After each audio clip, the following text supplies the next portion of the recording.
Good morning and welcome to another edition of Eddie G's Music World. This is the September 4th edition, and we are continuing the countdown of the top 500 songs on Billboard according to Rolling Stone, actually. First off, I wanted to thank some people that are on the Gonzo Podcast Network, two main guys, three or four actually. Speech Impediment Man, the man says he wants to check out my show, so I'm giving him a new show to listen to. He has a show on the Gonzo Podcast Network. Then there's the number one bad dude, the Grigster. He's the man. I'm invited to come on, and I'm thrilled to do it. Talk about music sometimes, current events. Yesterday I was on with the guys, talked about serial killers. Anything goes, really. And the guy Creepo, I can't remember the full name because I jotted it down quick. He has a YouTube channel. Creepo something. Anyway, I'm sorry to have forgotten the last piece of his name, but it'll come out on my next broadcast. I'll get it right. And there's the movie dude as well. He talks about all things movies, scary, exciting movies. He's got a show on YouTube as well as Creepo. Maybe it's Creepo Meter. Let me see if I can figure this stuff out. You know what? I better not take a chance, because if I do, let me see if I can find his Creepo. Give him a good plug. Creepo Freak, that's his name. Creepo Freak, check out his videos on YouTube. Look for that, Creepo Freak, and you will find his movies on YouTube, and he's on Twitter too. So without further ado, well, let me give you one little story that came out in the last day or so. I was looking at some things on Twitter, as I often do, and Eddie Trunk, the man who's got an amazing music talk show on Sirius Satellite Radio 106. Anyway, he tweeted out a little short video of Gene Simmons doing some kind of a live show, but not with Kiss, just him and another guy doing some show somewhere. And I think it was one of those, the other singer couldn't sing well, or he had a bit of an issue with the performance. So Gene chimed in and said something along the lines of, oh, I can sing this part, don't worry about it. I'm not losing my voice like Paul Stanley is, which is quite a knock to Paul, because, you know, it's out there that, you know, the last few years, Paul Stanley's lost a little of his power in his voice. He's having a hard time hitting high notes and just continuing to sing. He can do it, but he's like struggling. So I'm pretty sure, well, he did follow up, Gene, after saying that he can still sing, unlike Paul Stanley, that he loves the guy, you know, something like that. He's my friend, I love him. But Paul Stanley's known to have a pretty thin skin. He's not the kind of guy that takes criticism very well, especially from a co-founder and business partner like Gene Simmons. So I don't know what happened after that comment came out, but I'm pretty sure Paul Stanley got wind of it, or he will, and he will not be thrilled hearing that his buddy, co-worker, band, you know, co-founder of Kiss is putting him down, even though he knows deep down, Paul Stanley knows that his voice is kind of in trouble. He's having a hard time, but he doesn't need his Gene Simmons calling him out on it. Kind of a low-class thing to do, but maybe these two have a very combative relationship over the years. I mean, one without the other never would have made it, so they needed each other. So they're probably coming to the last 2-3 years of Kiss anyway, unless they do what people think they might do, is just basically bow out in the next 2-3 years and get two other people to fill in for them. And of course, being co-founders and controllers of the band, they'll make money just sending out two new guys in their place. And obviously, they're going to keep Tommy the guitarist, and Eric Singer, the drummer in the band, and they'll just pop into new singers, or they'll just let it ride off into the sunset. But it's a cash cow. I mean, listen, even if Kiss doesn't do as big arena shows as they used to, even if they go down to a theaters and they play for 1,000 people, that's still a lot of money going into the pockets of Kiss members, Gene and Paul especially. I doubt if there's a lot of money coming in for Peter Criss and Ace Frehley when the Kiss show comes around, maybe for the makeup use, they own the trademark or something. So that's the big stories. I wanted to just touch base about the other people that I work with here and there on podcasts and YouTube shows, and get back to the top 500 songs. And from what I remember, the last one I did was the Procol Harum song, Whiter Shade of Pale, at number 57. So we're moving down to the next one, a band that, they were known to burn out pretty quick. Just listen to the song by Neil Young where he says, "Rust never sleeps." He says, "You don't want to burn out." Like, this is the story of Johnny Rotten. He won't be forgotten, something like that. So it's the Sex Pistols song, Anarchy in the UK, co-written by all four members. And, well, not Sid Vicious. He wasn't in the band at this time, or he didn't get writing credit. He was probably in the band, but he didn't get writing credit. And like I've said before, the Sex Pistols were famous for just being a band that was like under the radar as far as top 40 type of music goes. They were famous for being different than everybody else. They wouldn't conform, and chances are they didn't make a fortune of money back then.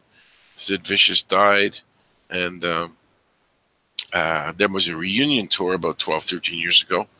And of course, Rotten went on to form the group PIL, Public Image Limited. So he had a decent career after that happened. And the other guys, I really haven't followed them that closely. I think one of them might have passed away. Another one might have passed away. But anyway, the Sex Pistols with the song Anarchy in the UK is at number 56. We're heading back down, going towards number 1. Number 55 is Little Richard with his song Long Tall Sally. Now, he's another guy like James Brown. He had to sue. He had to be compensated because back then, he wrote songs, but wasn't getting a lot of money for them, or he was being knocked out of the songwriting or publishing. Anyway, there was a long court battle, and money was won. I did see a YouTube show from about 2-3 years ago where it was a religious show, about like one of these Joel Osteen, Billy Graham type of shows, and they brought on Little Richard, and he's in a wheelchair now. He's weak. He barely performed.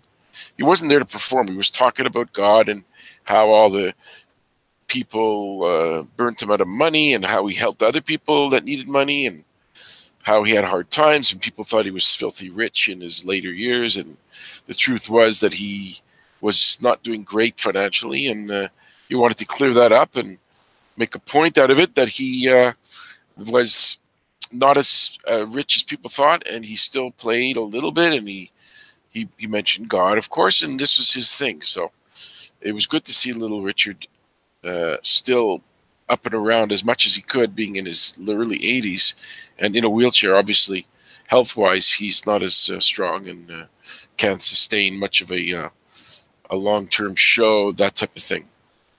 Okay, we are in the midst of Eddie G's Music World, counting down the top 500 songs of Rolling Stone. And next is number 54, The Kingsmen, Louie Louie. Now, that was written by Richard Berry a long time earlier, a few years before the Kingsmen got it. So what they did is they found the song and covered it. And it was a pretty sloppy performance. You could hear the way they're doing it in the studio. It sounds like a one-take kind of thing, and they're kind of just, they're either on purpose trying to make it sound sloppy, or they're drunk and it sounds sloppy for that. But either way, it's one of these, I don't want to say fluky records, but it was great catchy song, but because there was no effort put into the production, it was recorded for $52. So, you know, I'm guessing that the guys who did the recording were shocked to see it become that big. And of course, it was banned all over the world because you could barely make out the words, which were not sexual in nature, but people thought it was. And back in 1963, you know, any rumor about a song being pornographic, sexual in nature, got it banned by a lot of channels and stations. And regardless, the band had another one or two songs, but never became a major band over time. They kind of just did this song and maybe two more, and that was probably about it for the Kingsmen.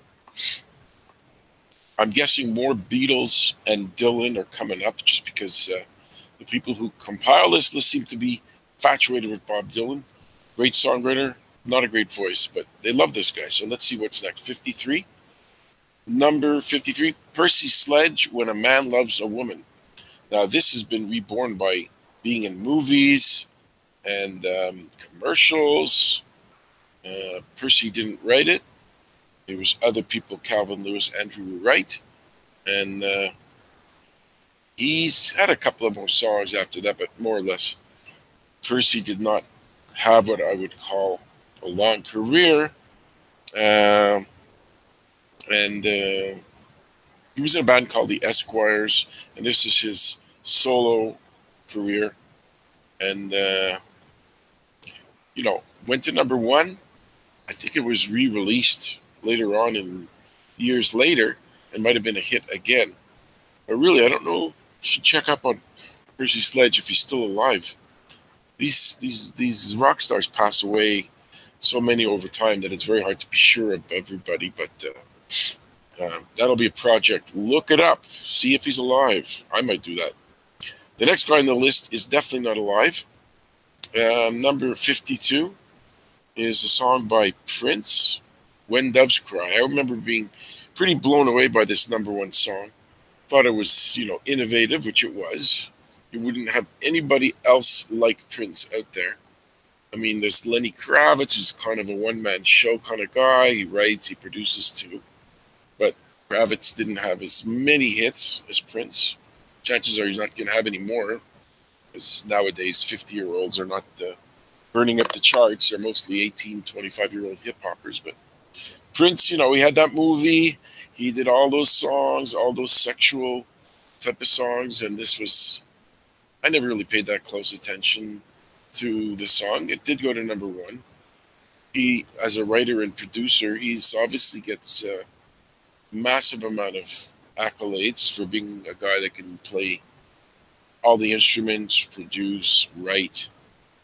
And his he falls into the Elvis, Michael Jackson, Prince fall into a similar category in that they all OD'd on different forms of medication, drugs, whatever.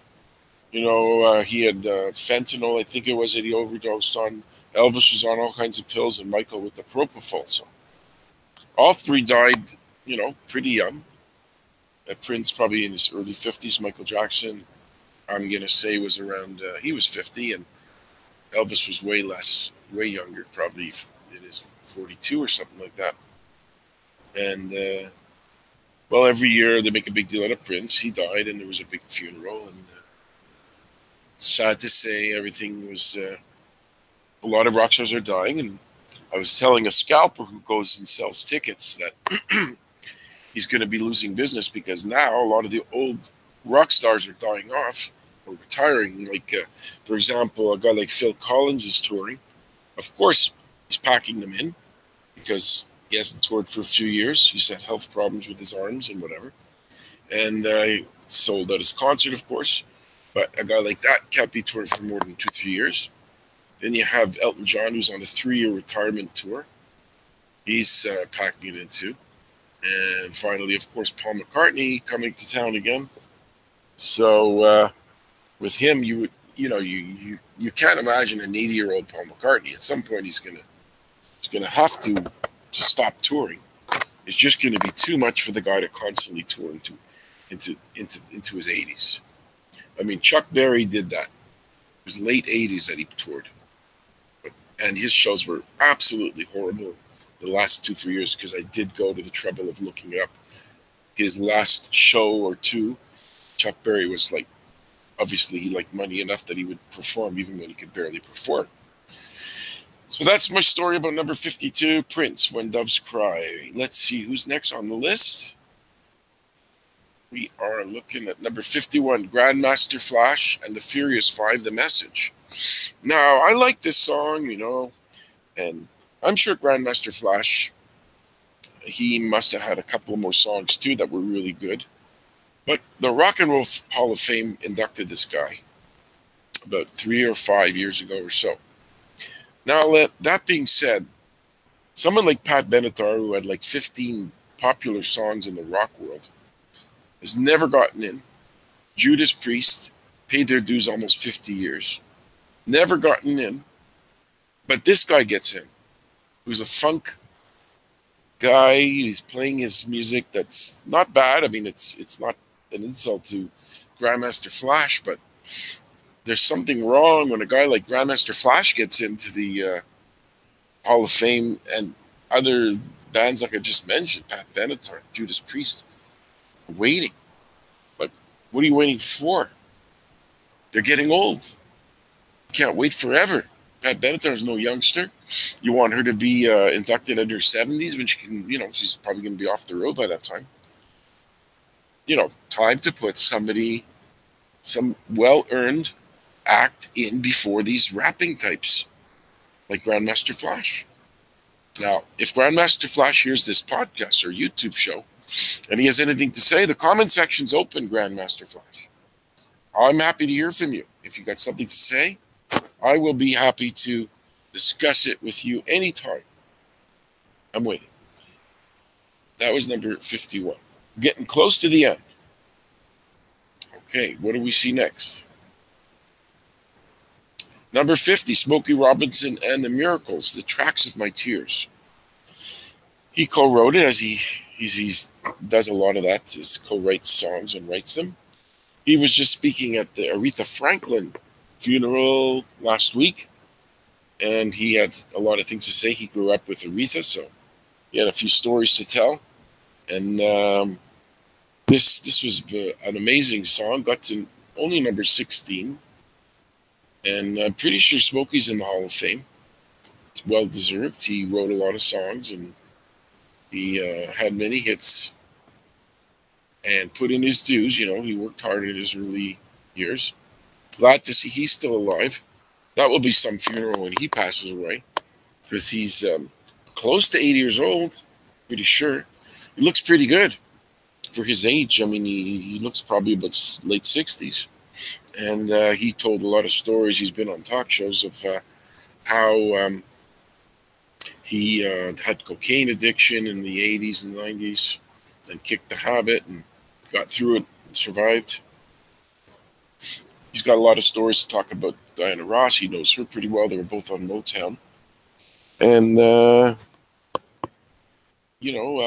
I'm glad he's still around, and he contributed quite a bit to the world of music. Smokey did. Number 49, Hotel California by the Eagles. Yes, well, we all know about this song. Do I really have to talk about a song that's been played 10 million times? Probably not. I do know that the Eagles I think they just passed another act on the all-time sales list. If I remember correctly, they might have passed Elvis, or maybe not Elvis, but somebody huge in the music business. I should have looked it up first, but I'm spontaneous. I don't remember, but they just eclipsed another act, and I know they're probably the best-selling American band of all time.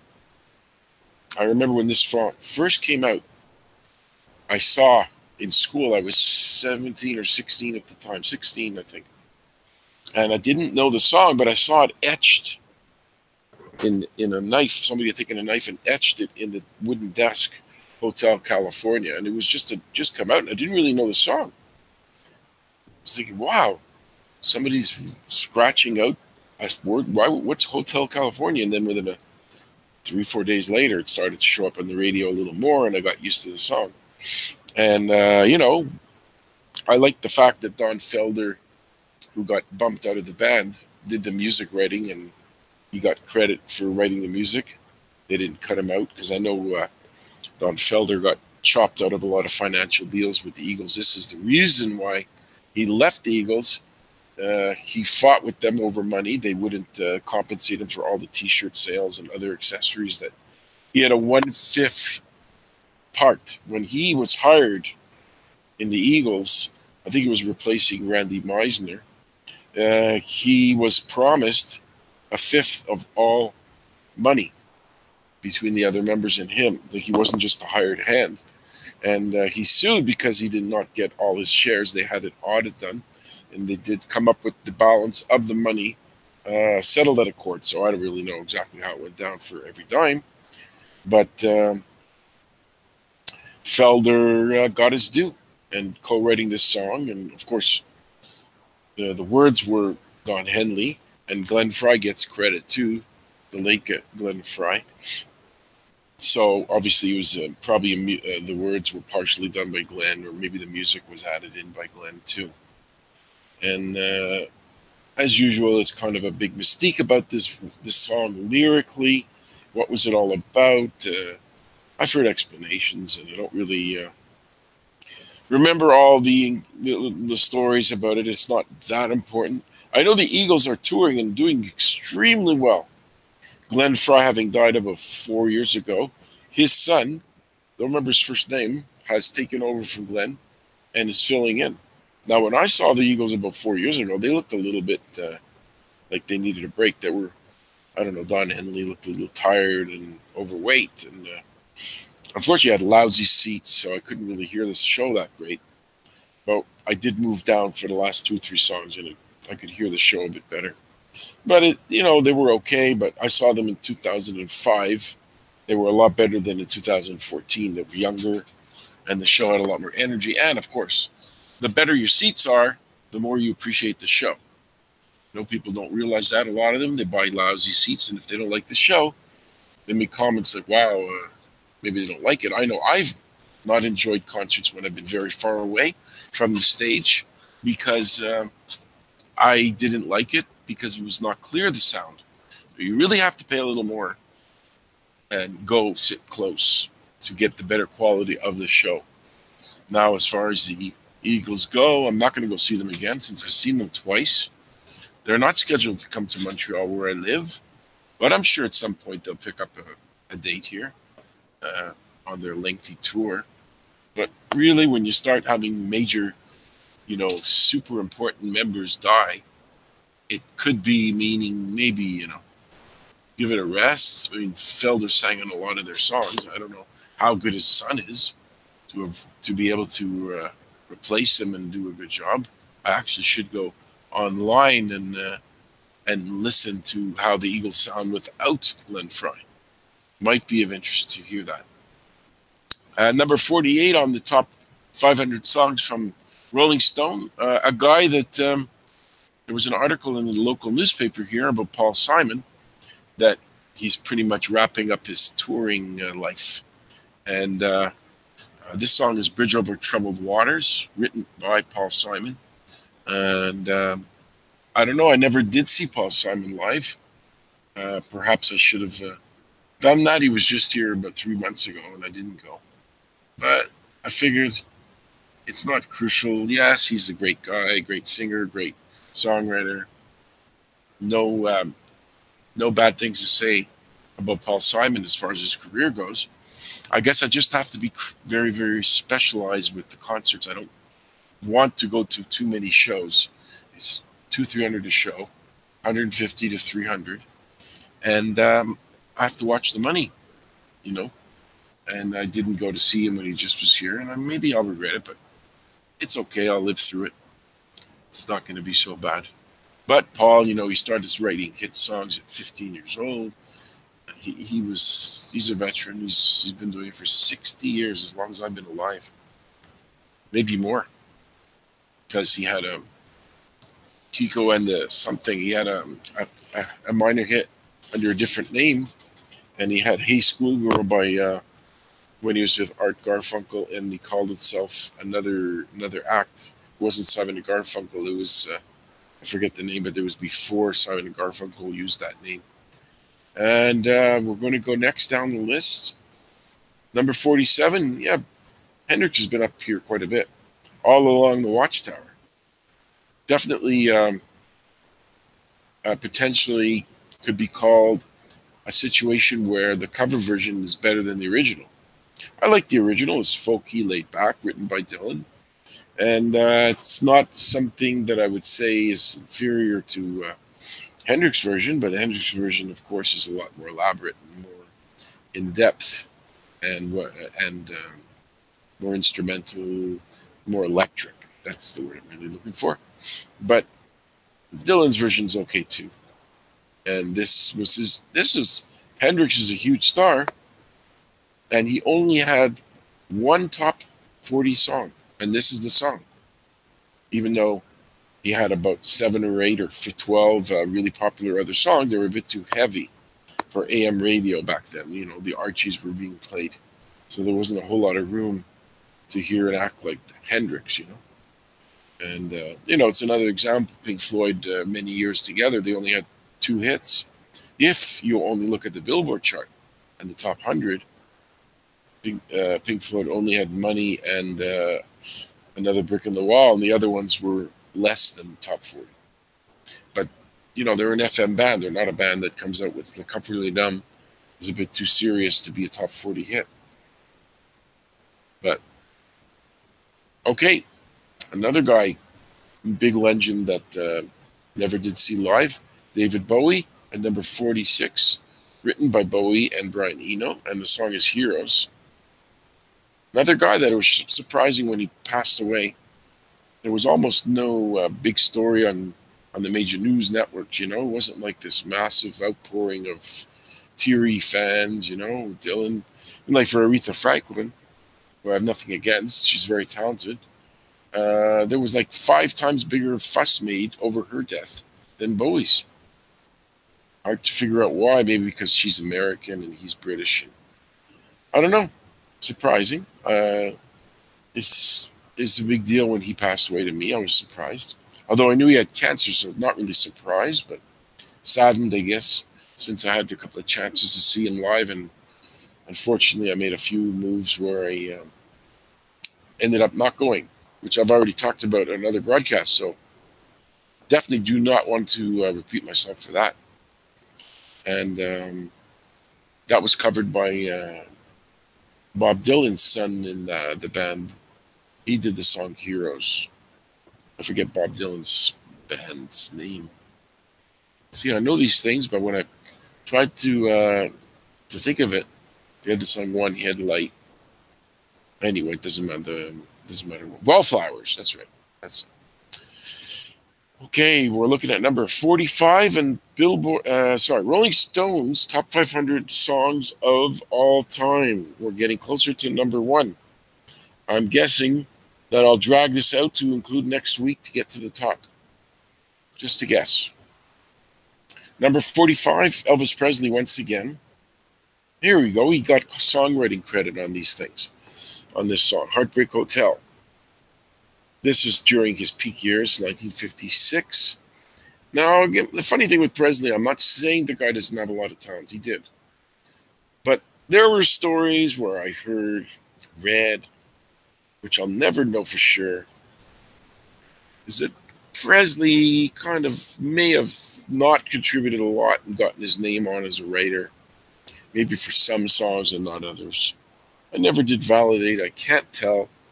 I'm sure it's people who can't accept negativity about Elvis might say, no way, he really did write the songs. And maybe he did. But maybe an expert on Elvis one day would be able to explain it better, the extent of his contribution to the songwriting of his songs. But this was part of the Sam Phillips recording sessions, and I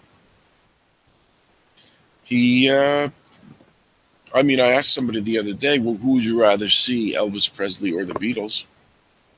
And I asked myself the same question, and both of us said the Beatles, just because The Beatles did it all in a shorter period of time, and they did pretty much, except for the first year or two, they didn't do cover versions. They did for the first couple of albums. But they cranked out their own written songs. They weren't other people writing it for them usually. And they did this in a condensed period of time. So while Elvis was alive and recording for 20 years, the Beatles were pretty much recording for 9 years. So a little more than double Elvis recorded. But the reason is, well, he died in the mid 76, 77. So that's 22 years about. But Elvis, his peak years of prosperity and success were 55 to 64, 65. Of course, he had hits after. They were not as often. In the 70s, he wasn't doing a lot of hit making. I mean, he had a couple of songs here and there. And the Beatles, they stopped working together by 1970. So you're dealing with 8 to 9 years. So more than double the amount of years that Elvis was more than twice as long as the Beatles, and the Beatles sold more records with half the time. So I look at it that way, and multi-instrumentalist. I mean, listen, Paul McCartney's 76 years old and he's still touring. He's coming to Montreal. He'll be here in about 2 weeks. And yes, it crossed my mind to go see him live, but for any really good seats, you're looking at $600-700 for that, because he's more hits than anyone walking the planet. Nobody's close to him as far as hits. If you add all the solo and the Beatles co-writes and writing, and it's just massive amount of songs, more than Elvis, more than everybody else. Going to the next song on the list, number 44, Ray Charles, Georgia on My Mind. Very laid back, beautiful string arrangement. He didn't write it. It was written by Hoagy Carmichael and Stuart Gurrell. And, he had that great style. Ray did about 13, 14 years ago. He passed away. The movie Ray came out about that time with Jamie Foxx. Very well done. And he did a great job on this song. Very smooth, He could do the upbeat songs, and he could do the ballads and the slowed down. This got to number 1 in September 1960, year of my birth. So I probably heard this song on the radio when I was about 8 months old. Probably know it as far back as my whole life. I've always heard this song. And he definitely had a great contribution to music. No question. He preceded, being blind, you kind of associate him with Stevie Wonder. But definitely he's right up there with the greats. And not a lot of his songs were staples to me. Like, I'm sure if I really tried and listened to all his popular songs, I could come up with 8 or 9. But still, that's because it's not really an act that I listen to quite a bit. Here's the second one on this week's episode of a song by Little Richard Tutti Frutti, number 43. I did mention before that he did go through a lot of court battles to get paid, and how his health is declining. But he's known for the line "Wop bop baloo bop balloon bam boom," and he co-wrote this song.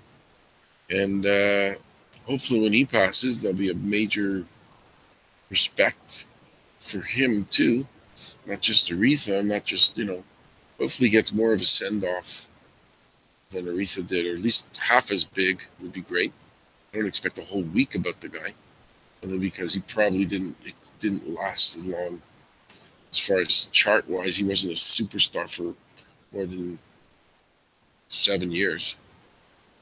He did songs later on, but of course he's typical, like the Beatle era. Kind of knocked him down a few pegs, and he didn't sustain his popularity into the 80s or anything like that. And I think he was one of these bisexual guys too. But then he discovered religion, and the funny thing about discovering religion is, no matter what you've done, which to the eyes of the Lord, being with men, if you're a man, is a sin. So chances are he did whatever he did and got forgiven by God, and or maybe he doesn't fully admit to what he did. But I think he's been interviewed. He's kind of said to a point that he's bisexual, but maybe I think later on he just stayed with women. I don't know. Anyway, let's keep him around for a long time. He's a legendary guy, and let's keep him going. Beautiful voice on the guy, great pianist as well. And we're going to see the next. Okay, here's an act that I did meet the lead singer and guitar, one of the guitarists, the Kinks, Waterloo Sunset, number 42. One of those songs where didn't get released as a single, so it didn't get a lot of, it wasn't really played a lot, but for some reason it got a massive amount of respect. Since when I saw the name Waterloo Sunset a few years ago, I didn't recognize the song. I said to myself, I don't know this song, Waterloo Sunset, so I went and looked it up. From what I remember, it was basically just a laid-back kind of song. Very pretty. I still don't know how a song that didn't get a lot of airplay gets as high as number 42 out of a whole 500. It's one of those things, because if it was an FM hit, I would have heard it, because I listened to a lot of FM radio growing up, but it didn't get played here. But, I'll still say that I'd have to listen to it another 3 times to really have an amazing, thorough opinion of the quality of this song. But I did meet Ray Davies, nice guy, gave me 30 seconds, talked to him for a bit after his solo concert. And there's rumors of the Kinks getting back together. There's been an article in the paper, him and his brother, once those two get back, if they accept each other, Dave and Ray, the other guys will usually come on board. And hey, there's money out there to be made. They might as well pick up whatever they can. I know that Ray Davies' songs, the Kinks songs, are constantly in commercials. And this guy sells them like mad. He must be making more off commercials than anything else. And I'm getting close to top 40 songs of all time on Eddie G's Music World, September 4th, 2018 edition. My friend Claude, a couple of days ago, asked me for a list of drummers that sing that are well known. And here's a band that has a drummer that does some of the singing. The band with the song The Weight. Levon Helm does a lot of the singing, not all of it, but a lot of it for the band, and he's the drummer. He passed away a few years back as well. Not a massive hit, but this one I do know extremely well, because it gets a lot of airplay on FM radio, not AM. And The Weight is one of these deep songs about religion and God and different things they experienced, written by Robbie Robertson, a major part of the band. And I've always liked it. I never really got the complete story about this, what the song's about. Crazy Chester's in it. I don't know what's for sure. But anyway, they know what it's about, and it's a great song, so that's good enough for me. We are getting towards the end of Eddie G's Music World for this week. Next on the list, number 40, Martha Reeves and the Vandellas, Dancing in the Street. I had the pleasure of talking to Martha. I think I told this story on another broadcast. I met a girl, and she says, she's from Detroit, and she said, "You want to speak to Martha Reeves?" I said, "Wow, sure." And she knew her through some family member, and I did speak to her for a bit, and she sounded like it could have been her. People don't usually make up that kind of a lie. So I did say hi to her very briefly. I didn't know this, but Marvin Gaye co-wrote this with other people whose names I don't know, Ivy Hunter and William Mickey Stevenson. And I like the version with Bowie and Jagger too, but this was the definitive one, and very upbeat and very happy song. Part of the see, was this a Motown song? I'm trying to see. Motown, yes, came out of that era, 1964, and she did have a few other ones. I always get Martha Reeves and the Vandellas mixed up with the Marvelettes. I'm assuming Martha Reeves was in both bands, but easy enough to find out. So let's go along with that, and that's probably why I got the two of them mixed up, because Martha was singing on both of their songs, both different bands. But for sure, if you ever want a rousing party song, go find this song, Dancing in the Street by Martha Reeves and the Vandellas. It'll get your party going. At least it did back in the 60s. Nowadays, parties, they're not listening to 1960s songs as much. Or maybe if it's a bunch of 70-year-olds, they might appreciate the song. We're getting deeper in. Here's a man who died on my birthday 1 year before. Buddy Holly, That'll Be the Day, at number 39. Of course, Buddy did die in 1959. February, was it 3rd or 2nd? I don't know. I think it was my birthday. Yeah, February 3rd. The 1 year before I was born, 1959, he passed away. And the Buddy Holly publishing rights is owned by, at least it was, Paul McCartney, who makes money off of his songs, unless he sold them off, but I don't know. It definitely was his for many years. Died very young, poor Buddy, and I think his widow's still alive. So she's still collecting some kind of money if the records sell. He did co-write a lot of their songs or wrote them. He co-wrote this one with Jerry Allison and Norman Petty, who I think were in the Crickets. And this was redone by Linda Ronstadt as well. She did her own version back in the 80s or 70s. She did a good version too. And, he had a good voice, and he paid his dues, and unfortunately did not last long on this planet. Number 38, not surprised to hear some Rolling Stones high on this list. Gimme Shelter, yeah, that was a classic written by, of course, the Glimmer twins, Jagger and Richards. I had heard that the girl that did the background singing on this, or actually she did the foreground parts where she says murder. I think her name is Mary Clayton. Yeah. She was actually pregnant when they were in England doing this recording. And they called her up at 3 o'clock in the morning, and, she was sleeping, and it was like a whole production. Like, they wanted her to come down and do the vocal, and she was a bit reluctant or whatever, but she went down and she did it. And imagine, she was pregnant. It was 3 o'clock in the morning or so, and she put in an amazing vocal where the part is rape, murder. It's just a shot away. That's her. Mary Clayton, I know, had other things that she's done over the years, but this was always one of their best songs. It was not a massive hit as far as the charts goes, number 21. But then again, it's a lot different than the top 40 type of stuff that was popular in 1969. And amazingly enough, there was some kind of a checkup on the chart, on the live shows. And apparently only with 10 shows in 2018, they became the best-selling touring act of the 2018 year with only 10 shows. So what they did was they charged, easily $1,000 a seat for the decent seats. And I remember seeing them, and I had good seats. It was $500 or $400. But this was 2005, the last time I saw them.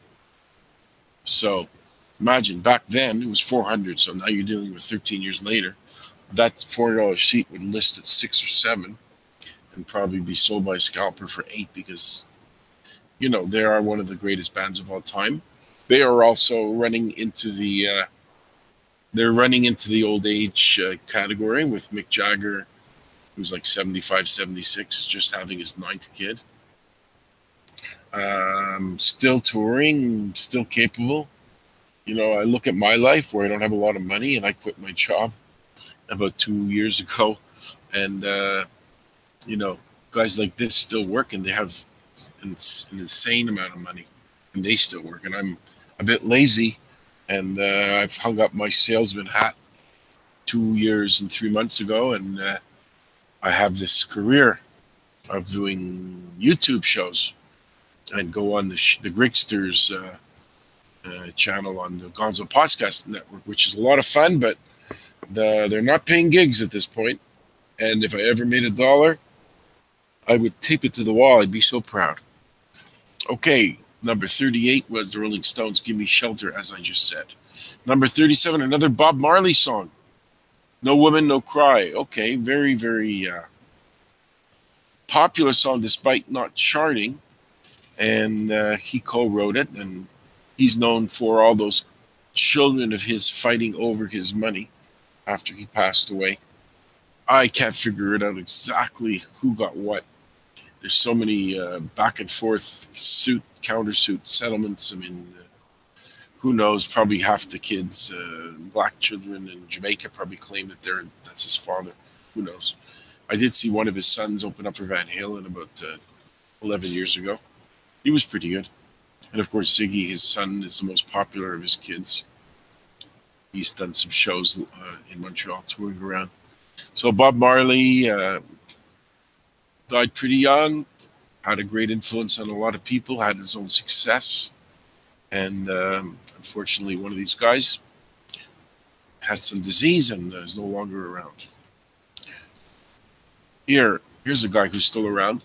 Number 36, U2 with the song "One." Bono had to cancel a concert last week. He was doing a show, and his voice was unworkable, very, very hoarse, and he could not go on.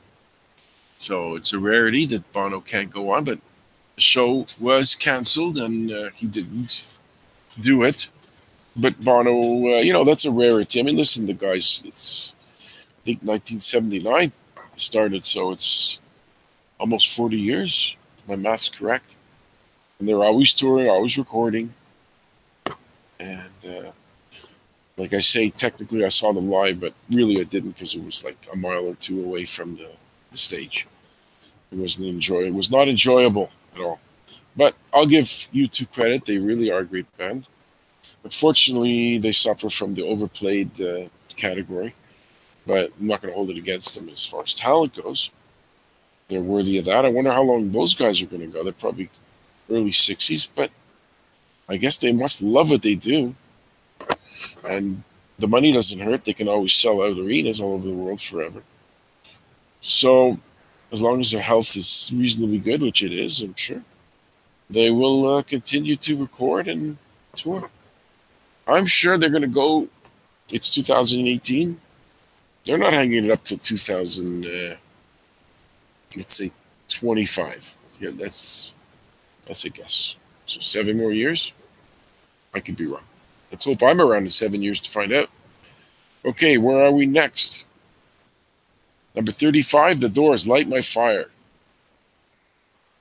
Of course, number one song, co-written by the 4 members, Ray Manzarek, Morrison, Densmore, and Krieger. Currently 2 members are alive. Robbie Krieger, the guitarist, John Densmore, the drummer. There was a reunion about 12 years ago of, Manzarek was alive at the time. Ian Astbury did the vocals, because Morrison had been dead years. Krieger was there.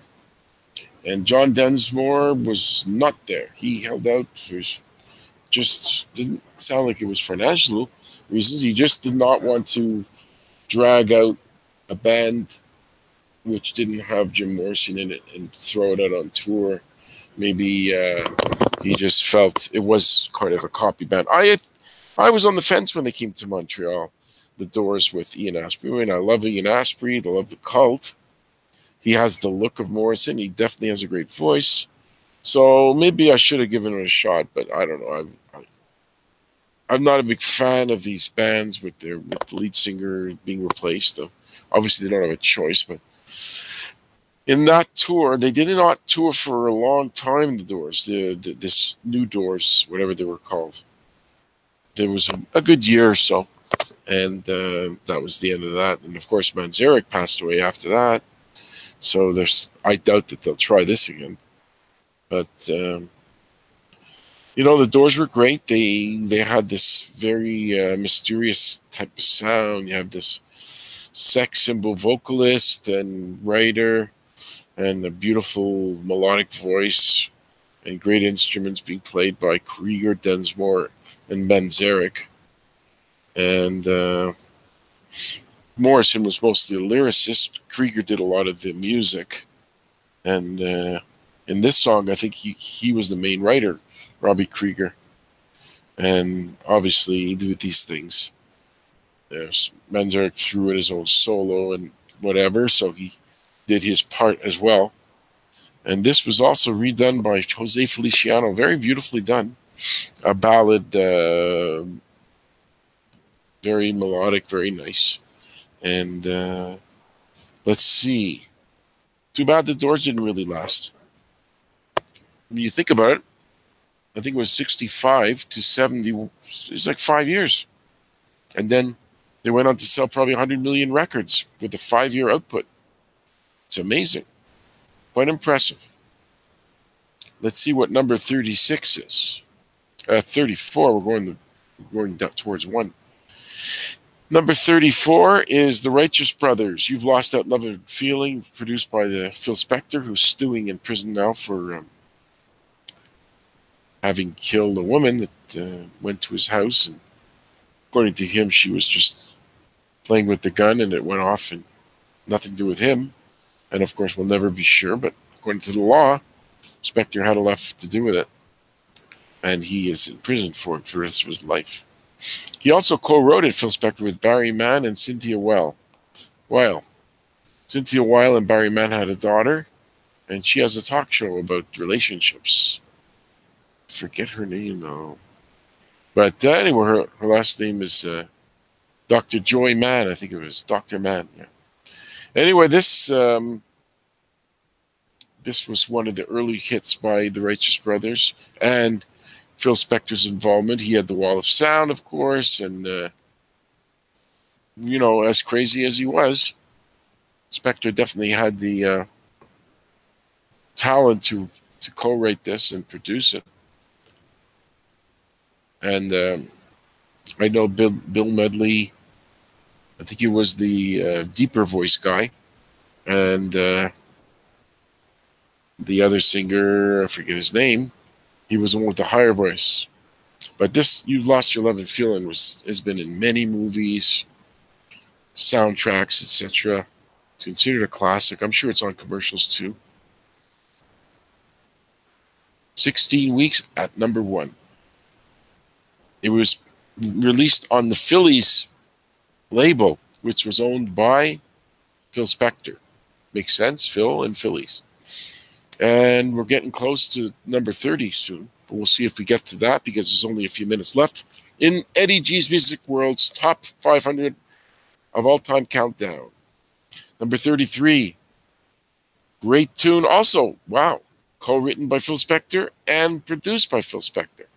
Ike and Tina Turner's River Deep, Mountain High. That was a classic, and also co-written by Jeff Barry and Ellie Greenwich. All of these people were in the Brill Building, an area where the songwriters produced many hits in that building in New York City. They were well known. Ike and Tina Turner, they had a review at the Hollywood Club, and Spector heard about it. And they had a couple of hits by the time he got to them.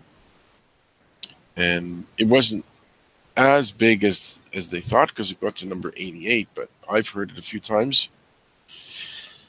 And I know that he didn't want Ike Turner in the sessions, maybe because it unnerved Tina a little bit, because, well, maybe even back then, it was known that Ike had a pretty strong control over Tina, so much so that, Tina had to walk out on the marriage, and of course had a massive solo career.